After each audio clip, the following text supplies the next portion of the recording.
अभी हम लोग यहीं ब्रह्मपुर में शिवशंकर उत्सव पैलेस में हैं और यहाँ से यात्रा निकलेगी और आज हम लोग जगदीशपुर तक जाएंगे, चरपोखरी तक पहुँचेंगे। और आज की यात्रा करीब करीब 80 किलोमीटर के आसपास तक की यात्रा रहेगी। और क्योंकि हम गांव होते हुए जाते हैं इसलिए, और ये यात्रा निकली है 19 तारीख को एलसीटी घाट स्थित बिहार सत्याग्रह आश्रम जनसुराज का जो वहाँ से, और करीब प्रस्तावित 20,000 किलोमीटर की यात्रा है। 38 जिले में जाना है, सारे विधानसभा में जाना है। और ये हमारा 27वां दिन है, ऐसे देखा जाए तो करीब 27वां दिन होगा। और इसमें हम करीब 100 मोटरसाइकिलिस्ट निकले हैं। और ये कहते हैं इसको जन स्वराज युवा संघर्ष यात्रा इसलिए कहा जा रहा है कि पूरे बिहार ही, आप किसी भी परिप्रेक्ष्य में देख लीजिए, बिहार एक खुद संघर्ष में फंसा हुआ है। तो इस संघर्ष का वार्ता और संवाद ज़मीन तक पहुंच सके, लोग समझ सके कि दुर्गति क्यों है। आप पिछले 35 साल से वोट डाल रहे हैं, हर लेवल पे वोट डाल रहे हैं, मुखिया से लेकर सांसद तक। एमएलए बदल रहे हैं, मुखिया बदल रहे हैं, सांसद बदल रहे हैं, लेकिन किस्मत तक बदल रही है। तो फिर ये गड़बड़ का यही बात समझने और समझाने के लिए हम तक पहुँच रहे हैं। ज़मीन की बात भी पकड़ना चाहते हैं, समझना चाहते हैं। और उस बात को हम लोग जब जनसुराज पार्टी 243 से चुनाव लड़ेगी, तो ये जो ज़मीन से निकला हुआ यथार्थ रहेगा, जो सच रहेगा, उसके ऊपर हमारा मैनिफेस्टो और हमारा कार्यक्रम निर्धारित करेगा। और इसको समझिए तो जो प्रशांत किशोर जी ने 2022 के 2 अक्टूबर से जो गिरधरवा आश्रम से चंपारण से अपना पदयात्रा शुरुआत किया था, तो ये कहीं ना कहीं उसी का एक श्रृंखला है कि जिससे ये अब मोटरसाइकिल यात्रा में है। प्रशांत जी इसके पीछे फिर वो भी इस क्षेत्र में उनके पदयात्रा होगा और उससे रिलेटेड कार्यक्रम होगा। आनंद मिश्रा जी, एक तरफ आप यात्रा पर निकले हुए, एक तरफ नीतीश कुमार जी आ रहे हैं, प्रगति यात्रा पे सूबे के मुख्यमंत्री नीतीश कुमार जी आ रहे हैं और नीतीश कुमार के आगमन से पूरे रोड को भी चौक चौमर किया जा रहा है, क्या करिएगा? जी बिल्कुल, अब सुनिए, रातों रात रोड बन जा रहा है। सोचिए नहीं, आप सोचिए कि एक मुख्यमंत्री कितना पावरफुल हो सकता है ना। यानी एक मुख्यमंत्री अगर एक दिन आता आपका रोड बन जाए, तो 5 साल ये मुख्यमंत्री कर क्या रहे थे?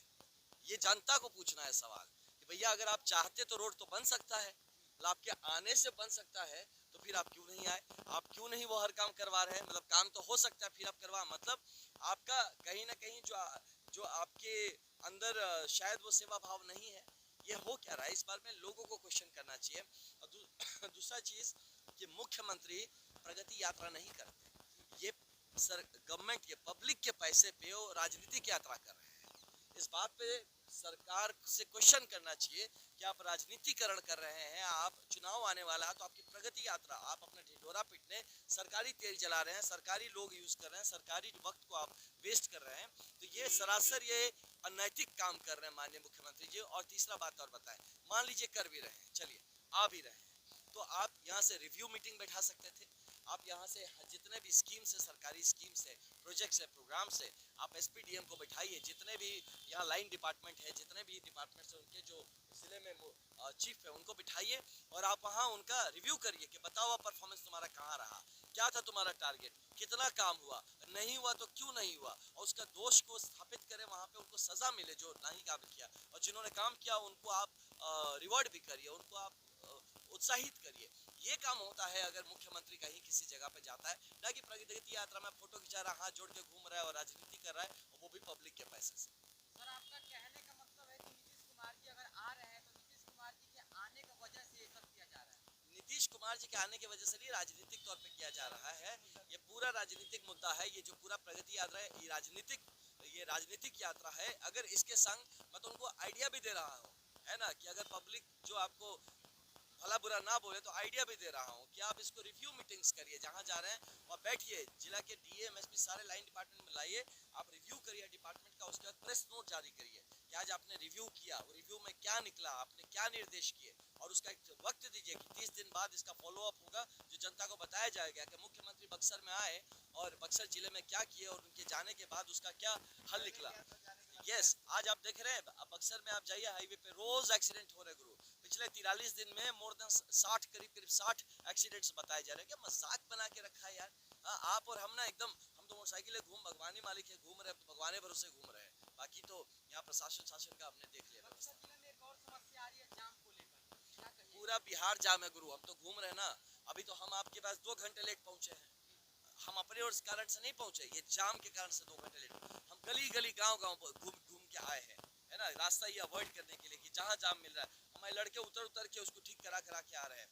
तो ये दुर्गति ये दिखाता है ना कि बिहार के हमारे जो नेता हैं ये लोगों के वक्त को वैल्यू नहीं देते हैं।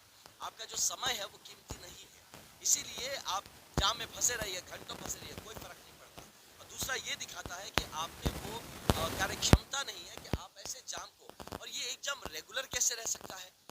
आप अगर इंफ्रास्ट्रक्चर को ठीक करना है उसको करिए, आपको अगर इसमें मतलब जो काम एग्जीक्यूशन करना है, आपको जो पुलिस प्रशासन का काम होगा, जो डीटीओस का काम होगा, या उसको करिए, या जो लोगों को समझाने समझने की बात है आप उसको करिए। आप कर क्या रहे हैं? लगातार ये जाम है, तो एक दिन 2 दिन होता तो बात नहीं ना, रोज का जाम है। पिछले 1.5 साल से करीब यहाँ पे घूम रहा हूँ बिहार में। आई एम फ्रस्ट्रेटेड, मैं बता रहा हूँ अटरली कि ये पूरा बिहार जाम में लगा हुआ है। और ये एक सांकेतिक चीज़ है। बिहार के हर चीज़, आप शिक्षा देखिए, स्वास्थ्य देखिए, है ना, रोजगार, हर चीज़ में जाम लगा हुआ है। रोड पे बस वो यस बिल्कुल। मैं यही बताऊंगा कि आप बीपीएससी नहीं, अगर आप हक मांगेंगे ना बिहार में आज के दिन में कि आपको हक मिलना चाहिए, न्याय मिलना चाहिए, तो टूटा जाएगा। ये लोकतंत्र रहा ही नहीं। अभी लाठी तंत्र में तब्दील हो चुका है। जंगल राज में वो तो थे तो खुल्लम खुल्ला करते थे। अभी दिखाते हैं कि सब अच्छा है, लेकिन जो जमीन पे आपको फीलिंग होती है वो एकदम कहीं ना कहीं मतलब ऐसा लगता है कि किसी एक बनाना रिपब्लिक में रह रहे हैं, या किसी एक ऐसे अंडर डेवलप्ड कंट्री में आप रह रहे हैं जहाँ पे कि शायद अभी तक, और हम बिहार में लोकतंत्र और मतलब ये जनक रही है लोकतांत्रिक व्यवस्थाओं की। तो यहाँ पे आप हालत देखिए सच में घुटन। इसीलिए जब मैं जॉब छोड़ के आया ना, जब मुझे मैं सीनियर ऑफिसर से पूछा तो हमको पता है उन्होंने क्या कहा था। उन्होंने कहा था आनंद तिवारी ठीक है है ना। हम बोले अरे सर आप भी चलिए, आप रिटायर होने वाले हैं, हाँ बिहार को ज़रूरत है आपको हमारी।